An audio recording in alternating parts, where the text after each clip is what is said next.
Le G4 africain irrite le président égyptien, qui annule une rencontre avec Tebboune au Koweït.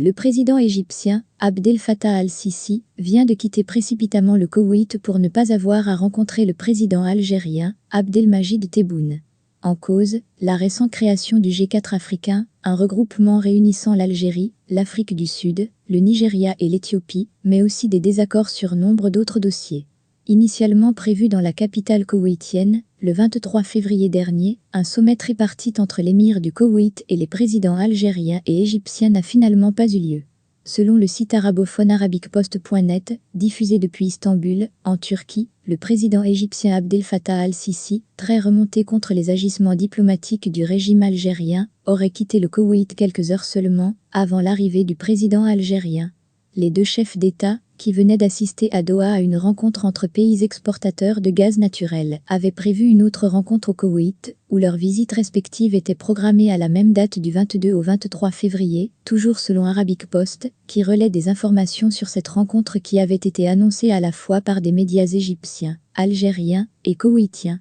Le départ précipité d'Abdel Fattah al-Sisi, après sa visite écourtée au Koweït, est une manière d'exprimer sa volonté de ne pas de nouveau croiser le chemin du président algérien, les deux pays étant en profond désaccord sur de nombreux dossiers. Pour ne citer que les plus récents, le raïs égyptien a très mal digéré une rencontre qui s'est tenue à Doha entre le président Tebboune et le premier ministre libyen, Abdelhamid Dbeiba, pourtant reconnu par la communauté internationale, alors que l'Égypte soutient son frère ennemi de l'Est libyen, le général Khalifa Haftar. Quelques semaines plus tôt, l'Algérie a également tenté, puis lamentablement échoué, à jouer un rôle de médiateur entre les factions palestiniennes, un domaine qui reste la chasse gardée du Caire. Mais ce qui a le plus irrité le président égyptien, c'est la création du G4, regroupant l'Algérie, l'Afrique du Sud, le Nigeria et l'Éthiopie, dans le contexte du récent sommet Union européenne-Union africaine à Bruxelles, les 17 au 18 février dernier. Ce quatuor prétend coordonner et se consulter sur les problèmes les plus importants qui se posent à l'Afrique.